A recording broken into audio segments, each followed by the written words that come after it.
1997 সালে মুক্তি পাওয়া একটি হিন্দি সিনেমার নাম ছিল গুপ্ত দ্য হিডেন ট্রুথ। বলিউড ইতিহাসের অন্যতম সেরা সাসপেন্স থ্রিলার সিনেমা হিসেবে এটি পরিচিত।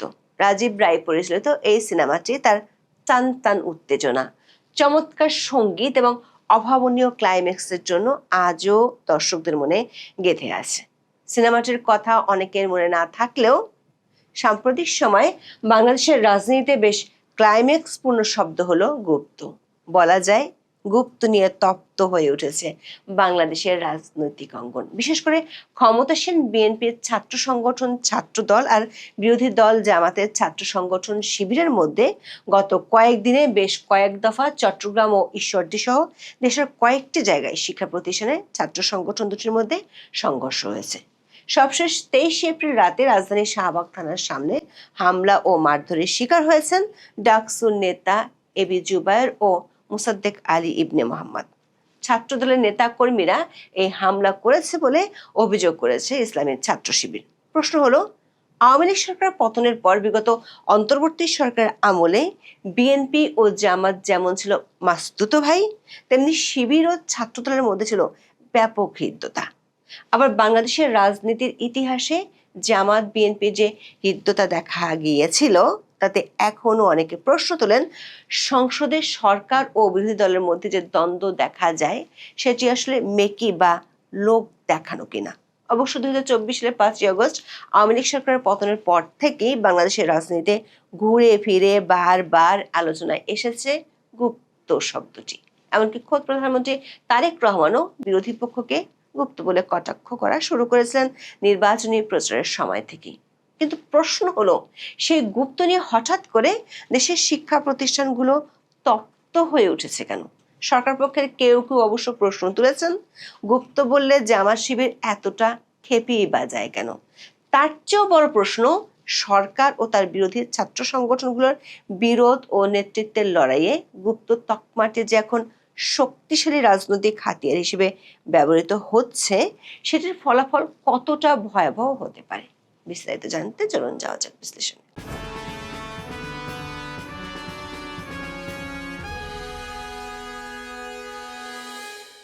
জুলাই আন্দোলন এবং তার কিছুদিন পর পর্যন্ত বৈষম্য বিরোধী নেতারা রাজুতে আয় বলে ফেসবুকে স্ট্যাটাস দিয়ে লোক জড়ো করতো, তারপর চালাতো মব।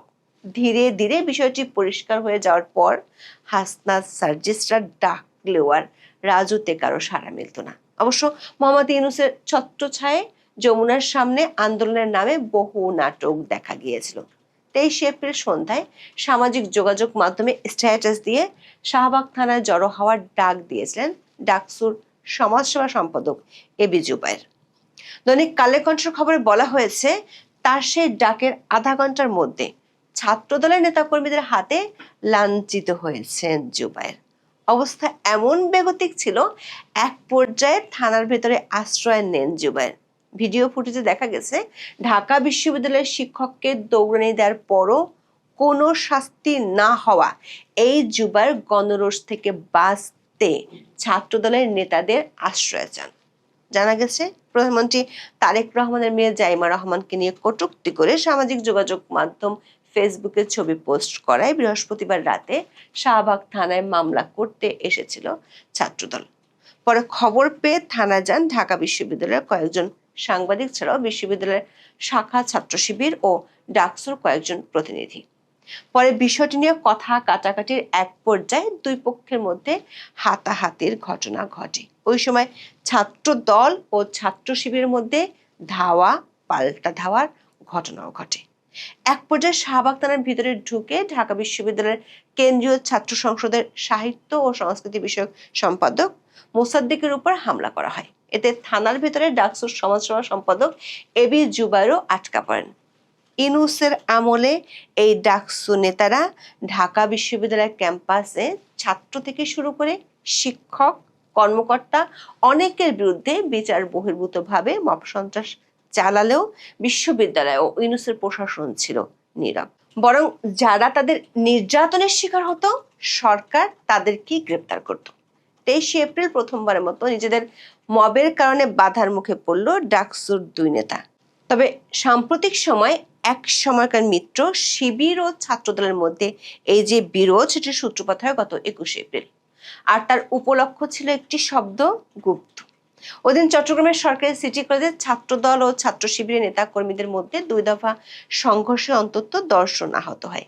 ডেইলি স্টারের খবরে বলা হয়েছে, জুলাই আন্দোলনের সময় চট্টগ্রাম সিটি কলেজ ক্যাম্পাসের একটি ভবনে আঁকা গ্রাফিতিতে লেখা ছিল ছাত্র রাজনীতি ও ছাত্রলীগ মুক্ত ক্যাম্পাস। পরে কলেজ শাখা ছাত্রদলের যুগ্ম আহ্বায়ক আব্দুল্লাহ আল মামুনের নেতৃত্বে একদল নেতা কর্মী ছাত্র শব্দটি মুছে দিয়ে সেখানে গুপ্ত লেখেন।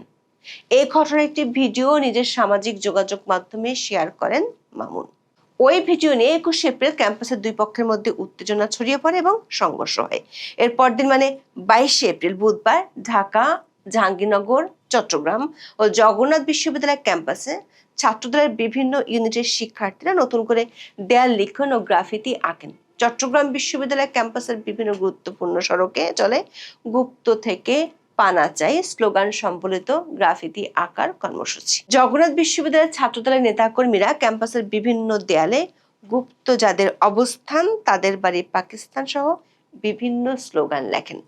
ঢাকা বিশ্ববিদ্যালয়ে চলে এমন দেয়াল লিখন। এরই মধ্যে প্রধানমন্ত্রীর কন্যা জায়েমা রহমানকে নিয়ে সামাজিক মাধ্যমে একটি বাজে পোস্ট দেওয়ার ঘটনা ঘটলে পরিস্থিতি আরো গুরুতর হয়ে গেছে। শেষমেশ দেখা গেল প্রথমবারের মতো ডাকসু নেতারা, যারা এতদিন মব সন্ত্রাসের মাধ্যমে হামলা চালাতো, তারাই এবার রোষের শিকার হলেন। দর্শক, 2001 সালের নির্বাচনের আগে থেকেই বিএনপি জামাত ছিল হরিহর আত্মার সম্পর্ক। 4 দলীয় জোটের অংশ হয়ে জামাত ইসলামী প্রথমবারের মতো মন্ত্রিত্বের স্বাদও নিয়েছিলেন। স্বাধীনতা বিরোধী শক্তি হিসেবে অভিযোগ থাকার পরও বিএনপি কখনোই জামাতের বিরুদ্ধে যায়নি। এমনকি 2024 সালের 5ই আগস্টের পর জামাত আর বিএনপির ছিল গলায় গলায় ভাব।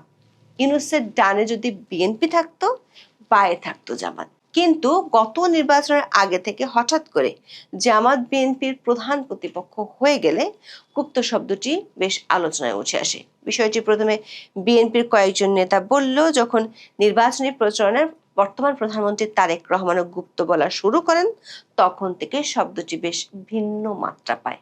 গত 31 জানুয়ারি সিরাজগঞ্জের বিসিক শিল্প পার্কে নির্বাচনী জনসভায় তারেক রহমান বলেছিলেন, আপনাদেরকে অনেকেই এসে বিভ্রান্ত করার চেষ্টা করবে। যারা এসে আপনাদেরকে বিভ্রান্ত করার চেষ্টা করবে, দেখা মাত্র তাদেরকে বলবেন গুপ্ত তোমরা। ওই দিন তিনি আরো বলেন, যারা এসে বিভ্রান্তিমূলক কথা ছড়াবে তাদের একটি নাম গুপ্ত, কারণ তাদেরকে গত 16 বছর দেখা যায়নি। তারা মিশেছিল 5 তারিখে যারা পালিয়ে গেছে তাদের সঙ্গে তলে তলে। তারেক রহমান এই কথা বলার পরদিনই এক জনসভায় জামাতের আমির ও বর্তমান বিরোধী দলীয় নেতা বলেন, অনেকে তাদেরকে খোঁচা দেয় তারা নাকি গুপ্ত নাকি সুপ্ত। লজ্জা, নিজেরা যারা গুপ্ত সুপ্ত হয়ে থেকেছেন সেই লোক যদি জামাতকে গুপ্ত বলেন, আপনাকে গুপ্ত বলে, আপনার কেমন লাগবে বলেন? 2001 সাল থেকে যে জামাত ছিল বিএনপির 1 নম্বর সঙ্গী, হঠাৎ করে বিএনপি প্রধানের মুখ থেকে এমন গুপ্ত বলে সরাসরি আক্রমণ জামাতকে রাজনীতির মাঠে ভাবিয়ে তোলে। নির্বাচনের পরেও তারেক রহমান তার নতুন রাজনৈতিক প্রতিপক্ষকে গুপ্ত বলে কটাক্ষ করেছেন। গত 4 ফেব্রুয়ারি তিনি বলেছেন, গুপ্ত সংগঠনের ব্যক্তিরা নতুন জালেম রূপে আবির্ভূত হয়েছে। প্রশ্ন হলো, তারেক রহমান তার দীর্ঘদিনের রাজনৈতিক বন্ধুকে কেন গুপ্ত বলে কটাক্ষ করছেন? তার এই গুপ্ত ডাকা নিয়ে কেনই বা রীতিমতো ধারালো অস্ত্র নিয়ে দুপক্ষ মারমুখী অবস্থানে চলে গেল? আবিধানিক অর্থে শব্দটির অর্থ গোপন বা লুকানো। তবে বর্তমান রাজনৈতিক প্রেক্ষাপটে বিশেষ একটি গোষ্ঠীর দীর্ঘকালীন রাজনৈতিক কৌশলকে ইঙ্গিত করে শব্দটি ব্যবহার হচ্ছে। বাংলাদেশের রাজনীতিতে আন্ডারগ্রাউন্ড বা গোপন তৎপরতা নতুন নয়। 1974 সালের পূর্ব বাংলার সর্বহারা পার্টি, পূর্ব বাংলার কমিউনিস্ট পার্টি, জাসদ ও গণবাহিনী, সাম্যবাদী দল সহ বেশ কিছু দলের কার্যক্রমের উপর নিষেধাজ্ঞা আরোপ করা হয়। সায়েদ আবুল আল মওদুদীর নেতৃত্বে 1941 সালে জামাতে ইসলামের প্রতিষ্ঠার পর থেকে দলটি 5 বার নিষিদ্ধ হয়। সর্বশেষ কোটা সংস্কার আন্দোলনকে কেন্দ্র করে সহিংসতায় জড়িত থাকার অভিযোগে 2024 সালের 1 আগস্ট তৎকালীন আওয়ামী লীগ সরকার সন্ত্রাসবিরোধী আইনে জামাত ইসলামী ও ইসলামী ছাত্র শিবিরকে নিষিদ্ধ ঘোষণা করেছিল। কোনো দল বা সংগঠনকে নিষিদ্ধ করা হলে সে দলটি আর প্রকাশ্যে রাজনীতি করার আইনি বৈধতা হারায়। ফলে তাদের গোপনে রাজনৈতিক কর্মকাণ্ড পরিচালনা করতে হয়। তবে শিবির তো এখন আর নিষিদ্ধ নয়। ডাকসু সহ দেশের 5টি ছাত্র সংসদে তারা জিতেছে। তাহলে কেন এখন গুপ্ত শব্দটি মূলত ইসলামী ছাত্র শিবিরকে উদ্দেশ্য করে ব্যবহৃত হচ্ছে? সংগঠনটির কয়েকজন কর্মী আওয়ামী লীগ সরকারের 15 বছরের শাসনামলে ছাত্রলীগের বিভিন্ন পদে ছিলেন। 2024 সালের 5ই আগস্টের পর তাদের আসল পরিচয় বা নতুন রাজনৈতিক অবস্থান সামনে আসার পর গুপ্ত শব্দটি রাজনৈতিক মহলে বিদ্রুপ ও সমালোচনার হাতিয়ার হয়ে ওঠে। অবশ্য শিবিরের দাবি, বিশ্ববিদ্যালয়গুলোতে ছাত্রলীগের একচ্ছত্র আধিপত্যের সময় টিকে থাকার জন্য তাদেরকে কৌশলগত ছদ্মবেশ নিতে হয়েছিল। তবে সমালোচকরা একে ভিন্ন নজরে দেখছে। অভিযোগ রয়েছে, শিবিরের কর্মীরা ছাত্রলীগের গুপ্ত থেকে তাদের আশ্রয় প্রশ্রয়ে তাদের মতোই অন্যায় করে বেরিয়েছে, অন্যায় সুবিধা ভোগ করেছে। 2024 সালের আন্দোলনের পর ঢাকা বিশ্ববিদ্যালয় ইসলামী ছাত্র শিবিরের পূর্ণাঙ্গ কমিটি প্রকাশ্যে আসে। এতে সভাপতি হিসেবে সাদিক কায়েম ও সেক্রেটারি হিসেবে SM ফরহাদের নাম দেখা যায়। পরবর্তীতে 2025 সালে ডাকসু নির্বাচনে জিতে সাদিক কায়েম ভিপি হন।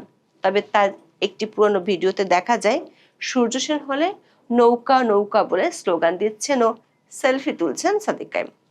অন্যদিকে ফরহাদ বিশ্ববিদ্যালয়ের সমাজ কল্যাণ ও গবেষণা ইনস্টিটিউট শাখা ছাত্রলীগের যুগ্ম সাধারণ সম্পাদক হিসেবে 2022 সালে ঘোষিত কমিটিতে ছিলেন। এছাড়া জসিমউদ্দিন হল ডিবেটিং ক্লাবের সভাপতি থাকাকালে ছাত্রলীগ নেতাদের সঙ্গে তার ছবি ছড়িয়ে পড়ে সামাজিক মাধ্যমে। চট্টগ্রাম বিশ্ববিদ্যালয়ের শিবিরের সরারদি হল সভাপতি আবরার ফারাবীর ছাত্রলীগ সংশ্লিষ্টতা নিয়েও ব্যাপক আলোচনা হয়। তিনি এক সময় ফেসবুকে শেখ হাসিনাকে জন্মদিনের শুভেচ্ছা জানিয়েছিলেন এবং জামাত শিবিরকে খুনি আখ্যা দিয়েছিলেন। পরে তিনি স্বীকার করেন 2022 সাল পর্যন্ত তিনি ছাত্রলীগের সাথে যুক্ত ছিলেন। বৈষম্যবিরোধী ছাত্র আন্দোলনের প্রধান সমন্বয়ক সার্জিস আলম ও অমর 21 হল ছাত্রলীগের পদধারী ছিলেন। আরেক সমন্বয়ক হাসনাত আব্দুল্লাহ 2020 সালে বঙ্গবন্ধু শেখ মুজিবুর রহমানের জন্ম শতবার্ষিকী উপলক্ষে একটি জাতীয় পত্রিকায় বাংলাদেশ মানেই বঙ্গবন্ধু শিরোনামে মতামত প্রকাশ করেন। 2025 সালের আগস্টে বৈষম্য বিরোধী ছাত্র আন্দোলনের সাবেক সমন্বয়ক আব্দুল কাদের ফেসবুকে এসব নিয়ে একটি পোস্ট করলে তাকে তোপের মুখে পড়তে হয়। ছাত্রদল বলছে, 5ই আগস্টের পর থেকে রাজনৈতিক পট পরিবর্তন হলেও ছাত্র শিবির তাদের পরিচয় গোপন রাখার রাজনীতি চালিয়ে যাচ্ছে। বিভিন্ন বিশ্ববিদ্যালয়ের পূর্ণাঙ্গ কমিটির নাম তারা প্রকাশ করেনি, বরং পরিচয় গোপন করে সাধারণ শিক্ষার্থীদের বিভ্রান্ত করছে। ফলে কোনো অন্যায় কর্মকাণ্ডের সাথে জড়িত থাকা সত্ত্বেও তাদের রাজনৈতিক পরিচয় প্রকাশ্যে আসছে না। একই সাথে নিজেদের স্বার্থ হাসিল করে নিচ্ছে সংগঠনটি। রাজনৈতিক বিশ্লেষকরা মনে করছেন, এই গুপ্ত বা সাধারণ না হয়েও সাধারণ শিক্ষার্থী নাম নিয়ে রাজনীতি করা একটি দ্বিমুখী সংকটের জন্ম দিয়েছে। তবে সংকটটি যেহেতু ঢাকা বিশ্ববিদ্যালয় পর্যন্ত ছড়িয়ে পড়েছে, সে কারণে সংশ্লিষ্টরা মনে করেন জামাত ও বিএনপির শীর্ষ নেতাদের মধ্যে যদি বোঝাপড়া না হয় তাহলে বিষয়টি অনেক দূর গড়াতে পারে, নতুন করে অনেক শিক্ষা প্রতিষ্ঠানের সংঘাত ছড়িয়ে পড়তে পারে। এখন এ পর্যন্ত। সবাই ভালো থাকুন, সুস্থ থাকুন, নিরাপদে থাকুন। দেখা হবে আগামী পর্বে।